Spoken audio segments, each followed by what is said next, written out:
Welcome to Politics Done Right. I am your host, Egberto Willies. This is a progressive program that will take the mystery out of politics. This is the program that will encourage you to make sure government becomes we the people. Whether you are liberal, progressive, conservative, or otherwise, you get to air your point of view.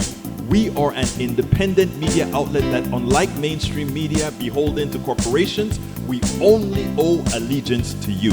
Remember, you can also send me a tweet at EGBERTOWILLIES. That is at Egberto Willies. Let us engage.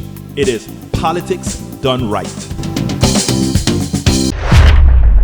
Well, folks, welcome to one more edition of Politics Done Right. I'm your host. Thank you so kindly for being a part of the show. We are going to have a great show for you today. Anyway, folks, let's get started. Welcome aboard. Today, first in the house, Patrick Magner. And meow, he says from from Houston, Texas, Yvette Avery Herod. Second in the house from Atlanta, Georgia, Paul Fleming. Third in the house from where again?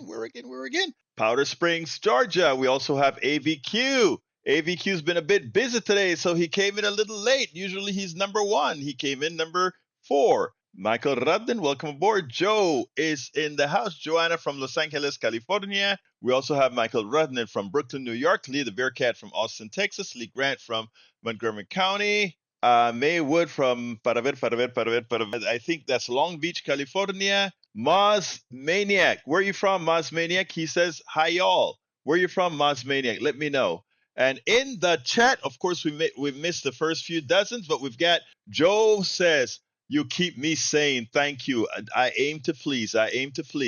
Anna Pruitt, Paul Zilk, Margaret Cobble, Viva Survivor, Greg Crumbaugh, Deborah J. Vivi Survivor from Petaluma, California. Welcome aboard, T.S. Eliot. Is that the poet? T.S. Eliot. I think I said one of his poems long time ago. C. Wallace, California. Frank, welcome aboard.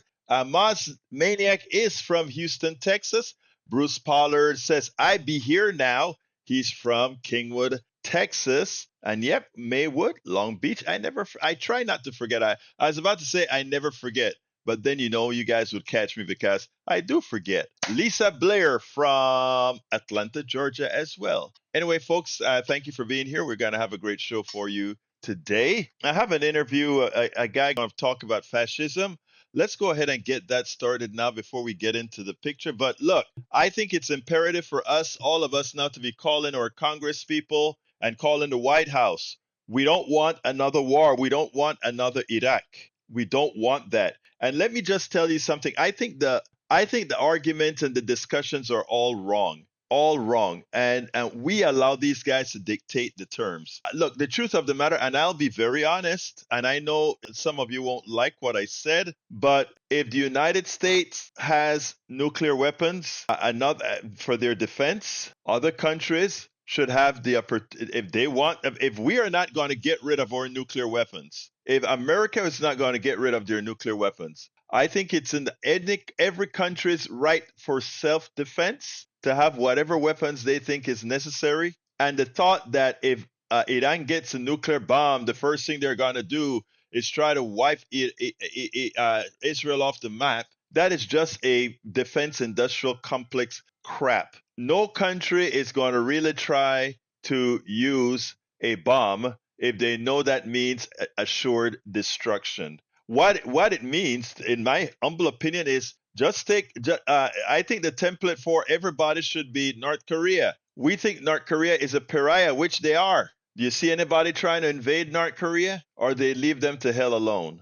I mean, look, you can't on one hand talk about security through strength, and when another country is trying to do security through strength, somehow it is wrong for them, but not wrong for you? Come on. And for us not to see the absurdity of that argument, the argument that the United States and many in the Western world is using, for us not to understand that what the Western world is saying is we are the colonists. We are the ones who determine whether you can have certain things, whether you can decide to have what you want. We are the ones that decide. If you don't do what we want, we will invade you. we will kill you. If you don't do as we say, as we please, we will blow you up. Well, I tell you something, folks. I do believe I'm a very proud American, formerly a Panamanian, but I'm a proud American now, and this is a country that I have allegiance to right now. And what I want to say is what it's very simple.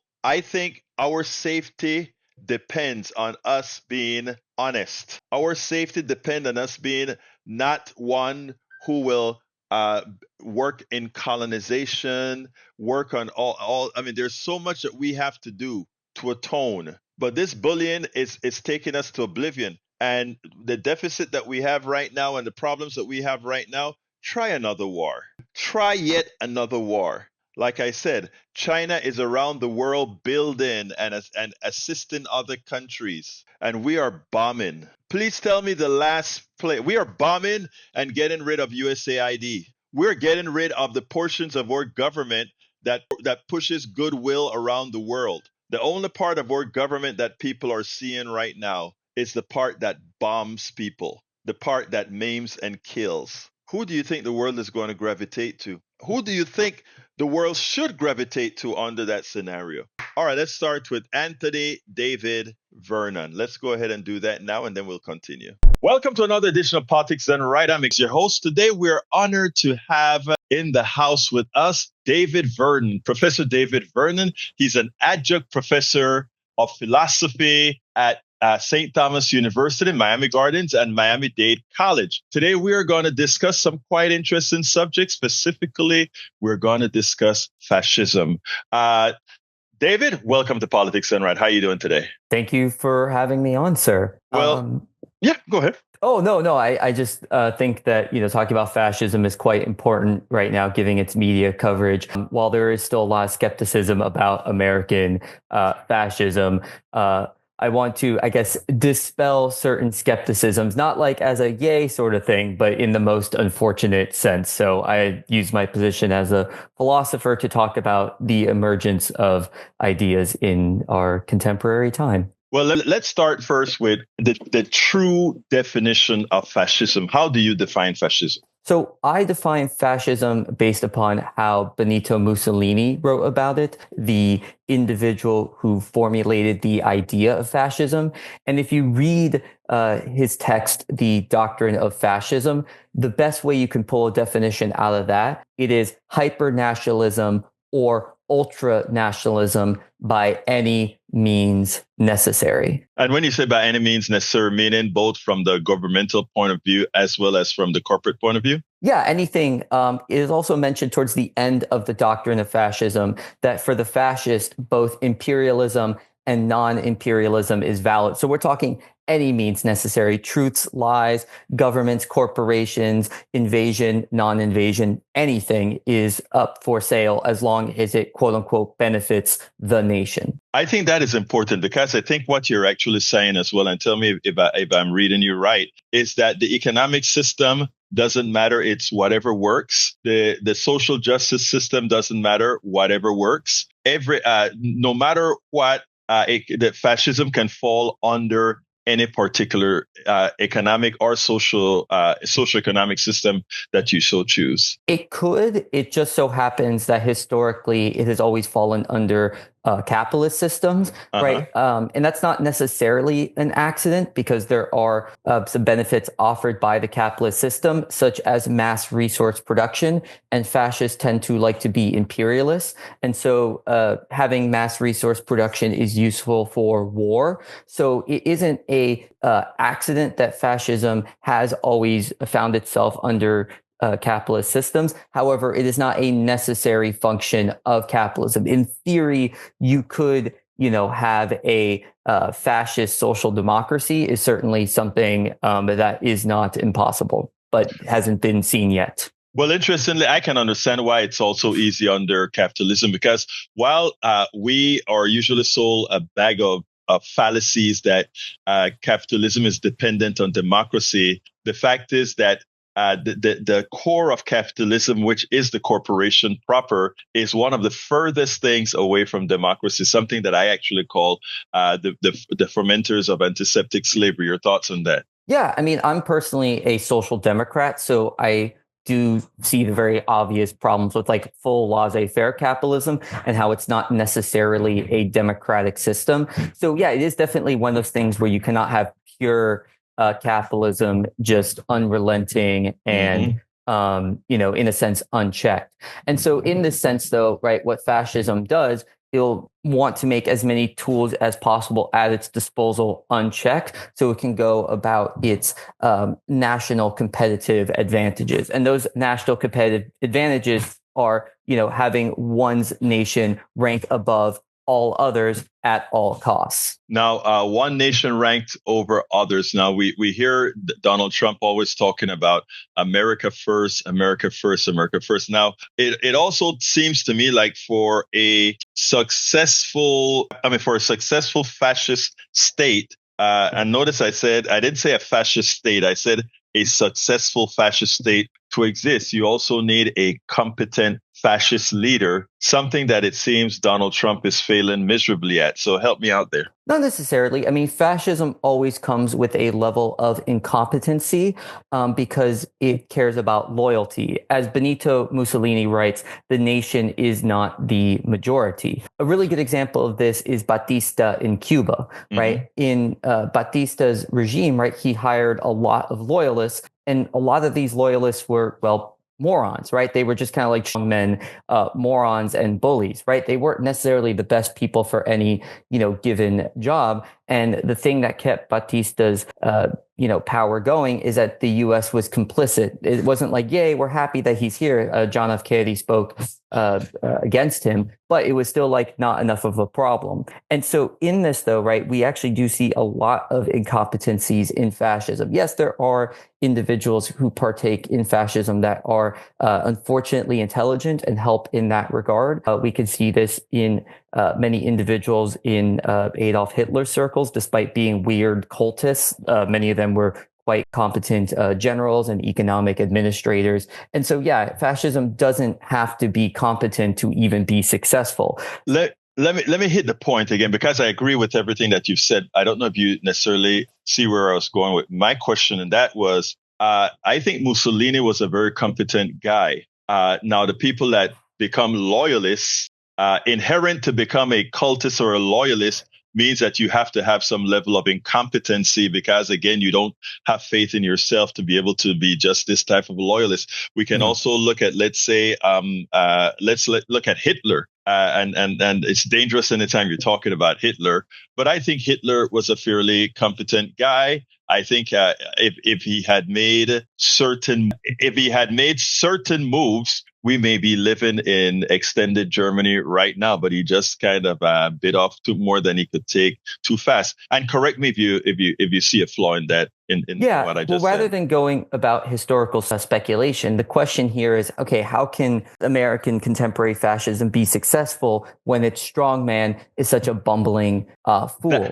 Thank you for thank you for saying that, because I think you got to the core of where I wanted to go. So thank you. That is exactly right. Yeah, go ahead. Yeah. And so successful fascism is not necessarily about, any sort of competency in regards to being a manager or a good statesman. It's literally about procuring as much power as possible and using anything as a bludgeon, right? You'll see Trump be both pro-war and anti-war, right? In the same day even, right? So it's about disposing anything that you can towards your ends, towards your ambitions, towards your collection of power into the state, which often results, especially with fascism, into powers being collected into one individual who symbolically represents the nation. Trump representing America, Mussolini representing Italy, Trujillo representing the Dominican Republic. Yeah. Trujillo, let's not talk about Trujillo. He was terrible, especially in the way he treated the Haitians. But yeah, so let's go ahead and tell me the steps that you see we've taken thus far on the path to fascism. Well, the steps are the hyper nationalist narrative taking over, right? Now, when did that start? I mean, and my question is, did that start under Trump specifically, or did we have different iterations of this throughout our history? I mean, there was an emergence of American fascist ideas right before the Second World War. So it's not like this is brand new in American history. However, that movement was not very successful, whereas this movement has been successful. And I think rather than putting a timeline on these things, right, because, that could be put up for debate, the point at hand is we have crossed that Rubicon, right? We have, the America First rhetoric. We have the Make America Great Again, which creates the ostracization of others, right? A reformulation of the nation and its espoused greatness, right? You have individuals who are in favor of invading Greenland and the Panama Canal and Gaza, these sorts of actions where it's like, hey, your nation does not matter, right? What we want to do is what goes. So rather than worrying about a timeline, it's like we're here, the Rubicon is crossed, and you can see the fascist rhetoric exists not just within the halls of power, but on Twitter and YouTube comments and so on of the sort. Now, you have to have, for you to be completely successful, you have to have a complicit military. Donald Trump has changed a whole lot of military folks on the top brass, and he has changed. Again, of course, we got one of the most incompetent defense secretaries in Hegseth. I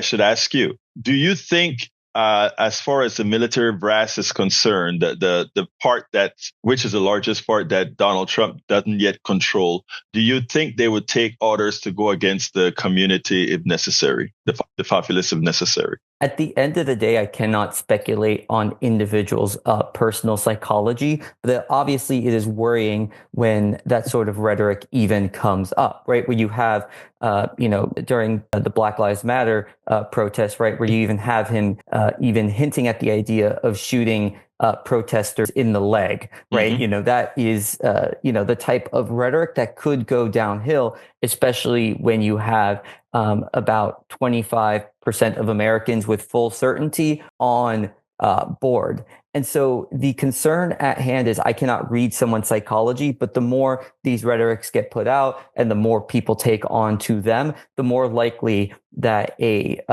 loyal arm of individuals who enact physical power will be used by Trump. And rather than worrying about the military, which is a big concern, we can also see the clear and present danger with ICE being used like a Gestapo. Now, right now the courts are coming back on that. Do you think, based on what you're saying, do you think that likely Trump will in fact disregard the courts as they continue to rule against what he's doing with the Gestapo? Well, he has cited verbally multiple times a fondness for Andrew Jackson. And one of the most famous things that Andrew Jackson said is that the court has made its ruling, now enforce it. And so I'm not sure how historically knowledgeable Trump is or isn't, but certainly he's kind of following that model with the Supreme Court being like, hey, they don't have a enforcement mechanism. Meanwhile, right, like I have Kristi Noem with DHS and I have my own personal wannabe Gestapo, if not already there. And meanwhile, the Supreme Court has 9 people in robes. Now, we had looked at the Constitution with its separation of powers as pretty ingenious and pretty good. I always thought that the Constitution had some very severe flaws. Specifically, it's a capital document and not a total humane document. Is there anything that can be done? Because that statement that Andrew Jackson talked about or mentioned that now enforce your rule, it's concerning because it's right. There's no mechanism within the Constitution for the Supreme Court to enforce its rulings. Yeah, I mean, all Republican systems of government exist in part due to norms. We can see this with the Venetian Republic, which gave way to oligarchy. We can see this with the Roman Empire, which gave way to imperial dictatorship due to corruption with the literal position of dictator in the Roman Empire. And so in this, right, like you have very smart people, come together, make a useful document, a document that has room for progress and change. But, there's human fallibility no matter how smart everyone in the room is. And so the concern at hand in regards to kind of counteracting an individual who does not want to follow norms and customs is other people making sure that their feet are held to the fire. And we had plenty of opportunities for this to happen with Trump, right? Like even an impeachment post January 6th would have been a very strong example, right? And also disallowing him from running because he participated in an act of treason. But there was a lot of fear about, right-wing individuals committing violence and rising in the streets, which makes a lot of sense, especially after January 6th, where there was literally an instance of right-wing violence and threats, including, a gallows rope outside of the Congress building for the then vice president. Now, so in that light, how reversible? Because I still think we're very reversible. My opinion, I don't know what you think. How reversible are we from how far we've crossed the Rubicon? Well, I think the problem with crossing the Rubicon is you can never go back, right? So there will always be changes as a result. Once an idea enters the zeitgeist, it doesn't really disappear ever. It may not hold as much popularity or as much sway, but like ideas don't really get burnt out, right? It doesn't matter how many, book burnings there are, funny enough, right? The ideas and the notions still exist. The narrative still exists. It's very hard to fully erase history and actions. And so in that sort of sense, right, there is going to be a large population of Americans for a long time coming that will hold on to American fascist viewpoints, praise for Trump, and, be okay with American blatant imperialism and, blatant anti-immigration sentiments and et cetera, anti-trans sentiments and et cetera of that sort. It's interesting because that you say that, because it goes as bad as to say that there are some people now in the right wing that's been talking about bringing back the institution of slavery as not a bad thing and not a wrong thing. So, I mean, that gives credence to a lot of what you said, that once it gets into the zeitgeist, that it is hard as hell to get out. And that has been over, several hundred years now, and it's still a possibility. Yeah, and this isn't just an American thing. Like we can see this with how Japan fails to properly talk about the rape of Nanking, right? Mm-hmm. And so at the end of the day here, one of the kind of downsides of ideas getting into the zeitgeist is that yes, free expression is more important than being like, oh, we need to police every idea, because then that creates a 1984 slippery slope. But again, the danger of free speech is the emergence of ideas. And let's be real, right? Fascists don't care about free speech, right? They put the whole facts care about your feelings, the cancel culture, right? And they're try to dominate the language of free speech to ultimately turn around and go, oh, you want to talk against, the nation state of Israel. Oh, you want to talk badly about our president. Bam. Right. And so fascists are very postmodern in their tactic, meaning that they do have a true narrative, right? They believe in hypernationalism. But aside from that, they'll just throw any narrative into the wind. They'll throw any idea into the wind to funnel anyone towards their cause of hypernationalism, right? They'll try to get people on trans issues, economic issues, America, F yeah, in that Matt Stone, Trey Parker type way. Any tool at the disposal will be used to pipeline towards hyper-nationalism. Well, David, two things. One more question, and then the first one is, where do we go from here? How do we close this baby out? And the other question is, what should I have asked you that I didn't ask you? And answer them in whichever order you prefer. So I think what can be done is a genuine counter narrative against fascism and a willingness to be postmodern, right? A lot of times leftist ideas are very hyper rational, which there is room for hyper rationality. However, right, there's been this disattachment from feelings and other narratives. And so it's not about giving into the necessarily the things that fascists want or act, right? Because you see a lot of that, unfortunately, happening compromise with fascism. Rather, it's being like, well, that's stupid. That's weird. That's dumb, right? So this openness about calling it out. Is that necessarily going to change anything? Maybe yes, maybe no. But the point at hand being, I think it's important when fascism emerges anywhere, right? Just as any horrible extremism emerges anywhere, give it a middle finger. So, and that could implement change or that could not. But I think it's important to, face for it. one's personal value, to both face it for both one's personal values and for the potentiality of change. And now, what would you have liked me to ask you that I didn't? Honestly, at the end of the day, there is no things that necessarily need to be asked. I think the only thing that's important to pay attention to is propaganda, rhetoric, changing ideas, right? Like we can see a strong example of this being anti-immigration, but all of a sudden, right, like, oh, we need to let the Afrikaners in, right? Oh, pulling specific clips from the EFF, right, without giving the context. So I think the important thing in general, whether you're left, you're right, you're center, you're this, right? Be careful about dogma, right? Always investigate, double check ideas, look at perspectives, because if you don't, right, there is a single rhetoric that takes over, and we can see the harmful effects of that with emergent fascism. David Vernon, adjunct professor of philosophy at St. Thomas University, Miami Gardens, and Miami-Dade College. Thank you so kindly for having been on Thank Politics you for having me, sir. All right, folks, I hope you enjoyed that.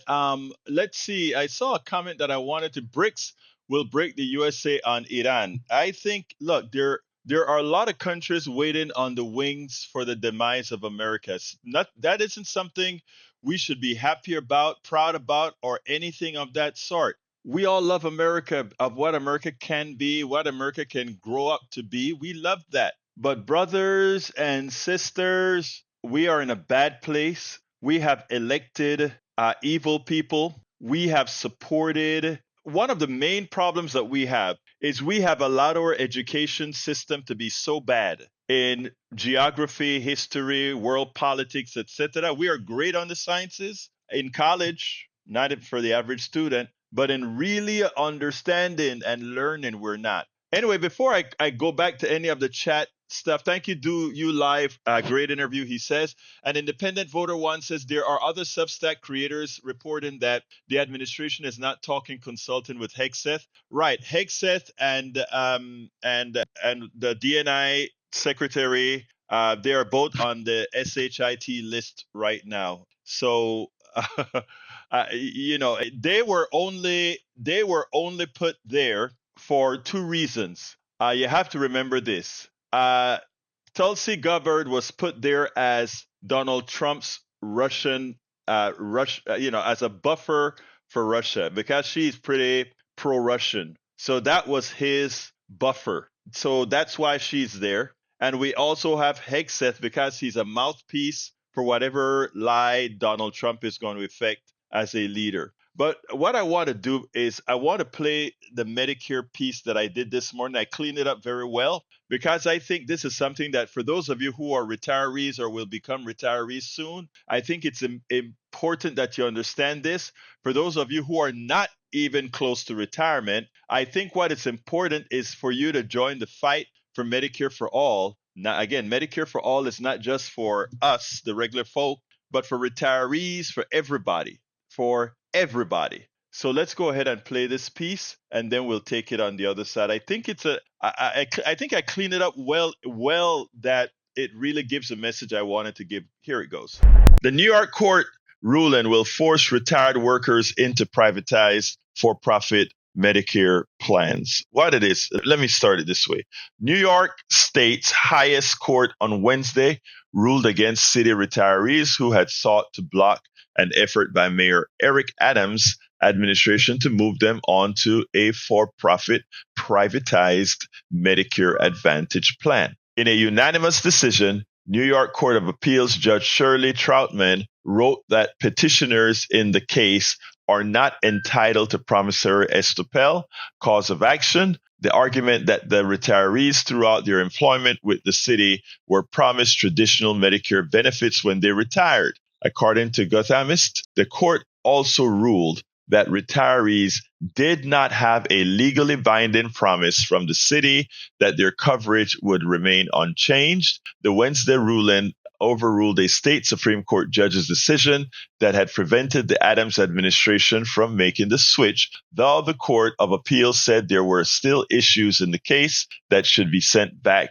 down to the Supreme Court, a lower court in New York State system. Medicare Advantage plans are run by private health insurance who receive money from the federal government to provide Medicare coverage services. Medicare Advantage enrollment around the country is growing, though the Medicare Advantage system has been accused of offering poor care and boosting corporate profits. A 2022 investigation by the New York Times found that major health insurers have exploited Medicare Advantage to juice their profits by billions of dollars. The move to switch the city's 250 retirees to Medicare Advantage stems from a 2018 agreement between leaders in city government and major public employee unions to cut $600 million from the city's healthcare spending, according to the outlet The City. That is from an article on Common Dreams. When I read it last night, I wanted to bring it to everybody for two reasons. One is preemption. In reading the note, I don't think the court made the bad decision. It is imperative, I think, with all the unions when they're making their deals for getting healthcare after they retire, after the age of 65, that it is stipulated. It's not private healthcare you want, Medicare Advantage. It is traditional Medicare that you want. What just happened in New York, in effect, is that the private sector just got an influx of 250,000 people whom the government pays over $8,000 per person to the private sector. So I didn't do the math beforehand, but as I speak, I will. $8,000 is on the low side because there's all these markups that they do. But in effect, I want to do the math to show you how the private sector operates. 250 times $8,000, whatever that is. But that's what these private insurance companies will get every year. $8,000 time 250 retirees. Understand what we're talking about here. That is a transfer. Remember, you paid a tax. Everybody who works pay about a 3-point-something% tax on their wages for their health care. Medicare is not free. Medicare is not free. You paid for it. There is a reason Medicare exists. And I want people to understand this because you have the private companies telling you a whole bunch of crap, having you believe in these things. Private sector is more efficient than government, etc. Those statements are all categorically false, and it's provably false. Let me just give you a few numbers here, and I'm just pull this out of my head before I continue with the discussion. Let's say that a private company makes on average a markup of, I don't know, let's say they pay an average of 3% in dividends. And let's say they have extenuating costs of 20%, meaning for their executives, for advertising, for infrastructure, their personal infrastructure, meaning computer programs, all this kind of stuff that each private company has to have, right? So right there, they are telling you that the overhead, meaning all the monies that go into pay a premium, that 3% that you paid all your life of your salary is your Medicare premium for future use. They are telling you that somehow all those expenses that they put onto health, that health insurance, meaning executive pay, dividends, computer programs, database management, all of that is more efficient than a government not having to do anything of any of those things. Here's the deal. Remember this. There is a reason Medicare exists. Medicare exists because private companies couldn't find an efficient way to make money on old people because old people get more sick than regular younger people. old people cost more than younger people, which means the actual price of driving, the actual price for Medicare would be a lot for your health insurance if you include old people would be a lot more expensive than it is right now. And right now, as it is, healthcare for the average American citizen is also a ripoff, but that's for another subject, another time. The private sector stayed out of providing healthcare for people over 65 because it was too expensive to insure them.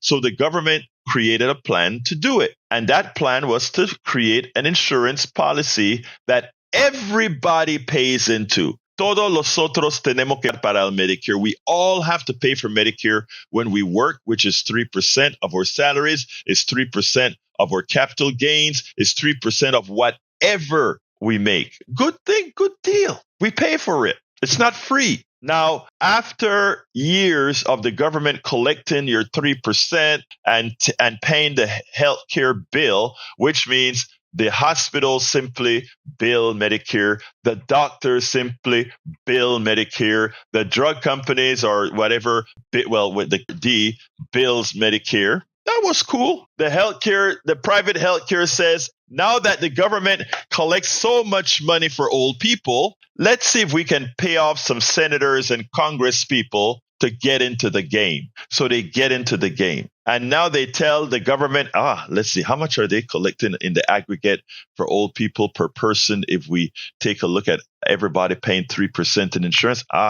So that is what our bill to the government could be. And we can tell the government it's a fixed cost. And when we tell the government it's a fixed cost, we tell them, hey, additionally, we'll take care of hearing, teeth, and all that good stuff that the traditional Medicare don't take up, and we'll say can the 20%, but to can that 20% that Medicare Advantage, that traditional Medicare don't pay, we'll put a premium on Medicare Advantage and convince the government that it's more efficient. And since the government a lot of politicians are paid off, we get it, and that's what they do.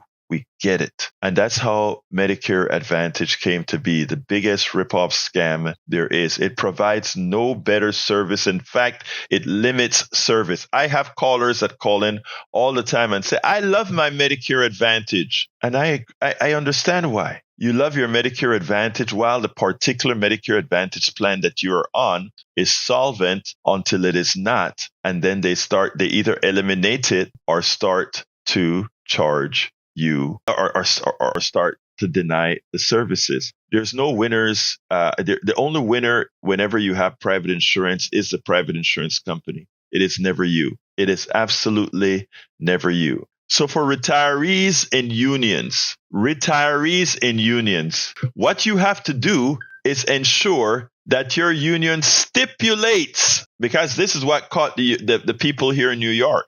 Your union must stipulate in the contract that the free health care you're getting for being a part of that union is actually going to be traditional Medicare, and not that they will go ahead and shop around and allow a private company to say, we can save your union money by costing less than the 20%, the Medicare gap, the Medigap program and Medicare. I mean, you have to make sure that you stipulate within your contract that if the union's going to pay for your health care, that the health care you want is traditional Medicare, not privatized Medicare Advantage, which can be proven to be a fraud. And I would love somebody who sells Medicare Advantage to give me a call and try to dispute that it isn't a fraud. I know what some will say. Some will say, well, poor people can't afford the Medigap plan, the supplemental. They can't afford it. And Medicare Advantage has plans for those poor people who can't afford the 20% supplemental for traditional Medicare. And to which I'll say, I can understand why, given the corrupt system that we have, some people must, for now, until we change it, take Medicare Advantage. But I'll further say that we as a people have to work to rid ourselves of Medicare Advantage. Because the truth of the matter is, if we got rid of Medicare Advantage, the excess that we pay to Medicare Advantage could be there to eliminate the 20% that the person who is on Medicare is responsible for. And in effect, if you want, even take care of not having to purchase a supplemental for the 20%.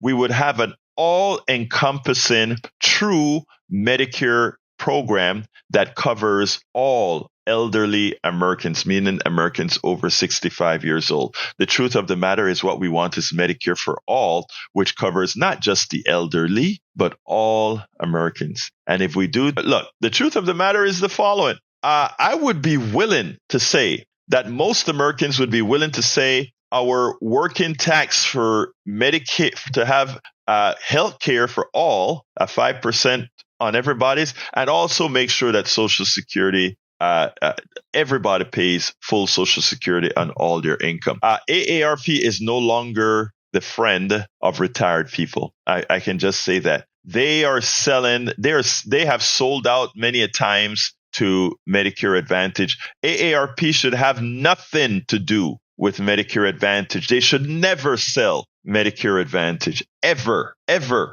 ever. So folks, that New York City story is an important story, not just for New York. It is important for us, those of you in unions right now, to make sure that the charter, that it's changed. The agreements need to be modified. Never, ever go for Medicare Advantage. And anybody selling you Medicare Advantage, you look at them in their eyes and tell them to make, and by the way, those people who sell Medicare Advantage, look, if you see a salesperson in a HEB or wherever, they'll have a table set up to get, to sign you up. And they'll be selling Medicare supplementals. They'll be selling those so that if you know what you're looking for, and you definitely tell them, I want Medicare, traditional Medicare. I don't want Medicare Advantage. They won't let you go. They'll sell you something. They'll sell you the Medigap right there. They'll say, okay, but but Medicare Advantage, you get hearing and all of that, and then they'll say, if you are strong-headed and you say, I want this traditional Medicare, you don't go for the sales crap. They'll have something to sell you for the 20%, the supplemental. They'll sell it to you to pay the part that the traditional Medicare doesn't pay. But they make a bulk of their money selling you Medicare Advantage. I have a friend who used to come into Kingwood, and after he's done selling his product, this insurance product, he'll take me to Luby's for dinner. Because he lives way on the other side of town, and he'll just come, hey, let's go out to dinner. And I would shake my head and I'll be like, look, man, I'm going to tell you straight up. He says, look, he would look at me and say, if I don't sell it to them, somebody else is going to sell it to them. And the program that I sell them is not all that bad. But they would come here and they'll get to all these older folk and they'll sell them a plan. And for every plan that he sold, if he'll take 20 people out, for that 20 people that are on traditional Medicare, he'll take them to Luby's and buy them a lunch and buy them dinner or whatever, and then show them that the supplemental that they pay, instead of paying that supplemental, why not just switch to Medicare Advantage that costs you nothing? You don't even, it costs you nothing, or it costs you very little. And guess what? It even allows them to check your ears, check your eyes, and it may give you a little stipend for dental. And for each one of those people he sold, he made over $2,000. Like that. The fraud that is within there. So, I mean, if he set up dinner for 20 people, get 10 people to sign up, he just walked out of Kingwood with $20,000. And the thing about it is that you think about that. That is $20,000 out of healthcare. That's $20,000 for getting somebody to switch from traditional Medicare to Medicare Advantage so that they will have a lot of their issues denied, and one person make a huge profit, and then the company makes a windfall for you to do something against your own interests. But they have it down very well. The sales pitch is near perfect. It's a sales pitch that a 65-year-old that isn't headstrong. And the truth of the matter is most of us at 65 or at any age aren't necessarily sufficiently headstrong to get around psychological pulses that these guys have researched. We know if we touch this button, if we touch that button, a certain percentage of Americans will bite. That's why we are here, folks, to try to inoculate you from the psychological embrace that these people have on most people's, on quite a few people's minds. Again, folks, it's imperative. And I say this, and I say this strongly. I mean this. Look, I am so upset with the fraud that is Medicare Advantage and what it has done to so many people, how it has harmed so many people. I mean, this story, Linda Jean just says, one of my best friends has an abbreviated life due to this advantage plan, denying the surgery needed for his cancer. Finally got it approved, but now he has 18 months rather than 10 plus years. Had he been in the traditional Medicare, the doctor would have said, you must have this surgery. It wouldn't have had to go through all that thing about saving the insurance company money, and he would have had a surgery. Linda's friend would have been living a happy life. Vive's survivor says, I work for a chiropractor who had those dinners trying to sell more treatments. I always felt embarrassed each time. It's a shame. Deborah says, I understand that we have to take Medicare Part B, which is traditional Medicare, and then Advantage is a supplement plan which pays for. Nope, that's not. They lied to you. A lot of times they lie to you. A lot of times they lie to you. That's not true, Deborah. Let me tell you. Medicare Part C is Medicare Advantage, and it either have Medicare Part C or you have Medicare Part A, B, and D. Okay, which is hospital, doctors, and drugs. Don't let them fool you. They'll look at you and they'll tell you that you have Medicare Part B and the supplemental is the advantage. That's a lie. That's a lie.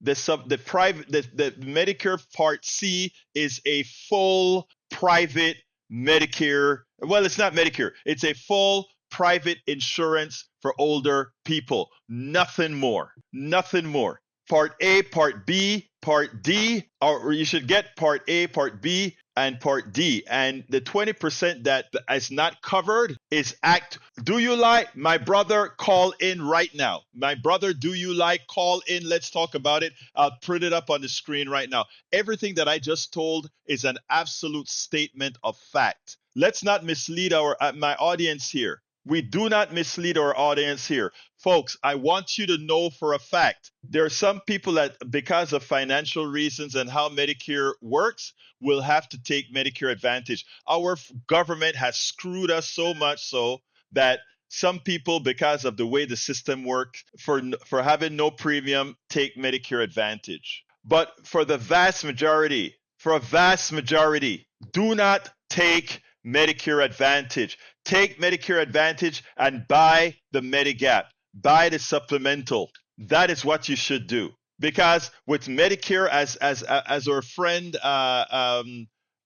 friend Linda Jean pointed out, you won't have that problem. That if you have some sort of cancer, if you have some sort of a disease, that somebody who's trying to make profit for the private insurance company will tell you something else. Okay, that's what it is. So Medicare Advantage is a fraud. We should be all fighting for Medicare for all. The amount of money that Medicare pays to Medicare Advantage would have covered your supplemental if they got rid of Medicare Advantage. The fact that they can pay a salesperson when they convert you from Medicare to Medicaid Advantage a $2,000, just a $2,000 up the top. You convert. This is how profitable it is for insurance companies. I want you guys to see this. This is how profitable it is. The insurance company who is selling Medicare Advantage will give its sales agent $2,000. $2,000 to convert you, not to do anything other than to move you from traditional Medicare to Medicare Advantage, because they make a killing. They steal our tax dollars. It's a fraud. It is a fraud. So if you have a few extra dollars, do not let any fast talking salesperson allow you or convince you to take anything other than traditional Medicare. And you see, I want to say one other thing because I want to point out because what Deborah J just said is so very important because this is the lie that many of the salespeople tell you. You see, Deborah says, I understand that we have to take Medicare Part B, which is traditional Medicare, and then Advantage is a supplementary plan which pays for further and additional coverage. That's the lie they tell you so that you sign up for Part C. And in fact, they defined it as Part C to make it seem like they're doing you a favor by getting additional stuff. But when you go ahead and take Medicare Advantage, switching back to Medicare traditional is almost impossible or very expensive because what it does is you have to go through the actuarial tables so that they'll tell you what your supplemental will cost now that you didn't take Medicare in your first 6 months. If you go to these liars that are selling Medicare Advantage, if you take it and 6 months pass, you to go ahead and go to Medicare traditional, you have to go through actuarial tables, which means if you have pre-existing conditions, that is actually what they will look at. Oh, you've got a pre-existing condition. Therefore, your traditional Medicare will be expensive. Folks, it's so important. It is so important that you understand these things because they tell these salespeople some things to tell. And then it's always easy to sell Medicare Advantage with the top line. Oh, we give you dental, we give you eyes, we give you that. No, don't do that. Get traditional Medicare and buy a supplemental for eyes. No, if you want eyes and all of that, buy a supplemental for that. But do not give up your Medicare, your traditional Medicare, because once you give it up, it's very hard to get back when the thieves that run Medicare Advantage tell you we're not covering it. It is almost impossible to get back to Medicare Advantage. People, I beg you, please listen. Please, they are not going to look. Nobody selling Medicare Advantage is going to call this program. Nobody. And the reason why is because I will put up what the change of the difference between Medicare Advantage and Medicare right on the screen here, and you can look it up yourself, people. You can look it up yourself. Look up the difference between Medicare Advantage and Medicare, and also look up to see how they're robbing us clean. There are a lot of stories out there, research by the New York Times, research by the Washington Post, research by myself to show you that Medicare Advantage is a fraud just to make money for insurance companies. And they give a pittance to salespeople to mislead you and kill you because that's what it does. And how do we know it kills you? The story that we just heard that the guy denied the cancer treatment that our friend just told us about. And then immediately they finally, because they know he's going to die. Okay, you can do the surgery. You're going to be only with us 18 months anyway. People, please don't make the mistake. Please, anybody, if you go out there and you have a salesperson trying to sell you Medicare Advantage, you tell them what you know and they still try to sell it to you, walk off. Don't they give them your business. Because what they're trying to do is make a profit on your health, on the demise of your health. Don't forget that. All right, folks. I need to go ahead and close this baby down. I want to thank all of you for listening. I'll read all of these notes a little bit later. I've been reading them as we went along. But anytime I talk about Medicare Advantage, my blood pressure goes up because it is such a theft on the American tax dollar, and it is such an evil institution put on those people who have to take it or those people who are screwed into taking it. It gets to me because again, I also know people who that stuff has harmed. I know people who that stuff has harmed, and it is sad. All right. Folks, please support the program however you can. As you can see, we get around all the bull. We don't let folks come and fool you. We try to inform you so that you don't make the mistakes that many would make otherwise. We try to and you can always call in, talk, you can refute, you can do all of these things because for us it's all about truth. It's all about truth. And sometimes, sometimes truths affect. I don't mind somebody saying something like, "Oh my God, you're taking my job away." I'm sorry. Do you lie? If you're a good salesperson, sell something that is ethical. Sell something that is ethical. I'm pretty sure you're a damn good salesperson. I know that 2,000 or more pop every time you sell a Medicaid Advantage is great. But do something that sells something ethical. Don't look into somebody's eyes and sell them something that ultimately will hurt them. Don't do that. All right, folks, you can support the program. I ask you so kindly by becoming a subscriber to our newsletter. And how do you do that? You go to politicsdoneright.com/newsletter, politicsdoneright.com/newsletter. I'm putting this into each of the chats. If you want to ensure that we have truth out there, we can't depend on the mainstream media. We can't depend on those who profit from your demise. We have to come with folks that have nothing to gain from what the truth that they're telling. It is hard. This sort of stuff is hard. But some of us who have the ability to do so, and because of, I have all the technical abilities to put this out there, we do it. It's expensive to do. So I ask you kindly to please support us however you can. The best way to support us is via our newsletter, becoming paid subscribers of our newsletter. Go to politicsdoneright.com/newsletter to do that. politicsdoneright.com/newsletter. Love you all. You can reach me directly at info@politicsdoneright.com, info@politicsdoneright.com. Got to get out of here. My name is Egberto Willies. This is Politics Done Right, and you guys know how I end this baby. I am what? Out.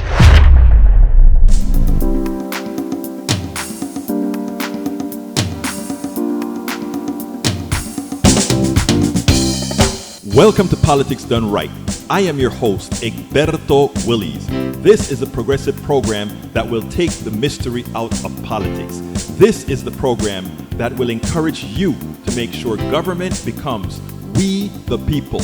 Whether you are liberal, progressive, conservative, or otherwise, you get to air your point of view.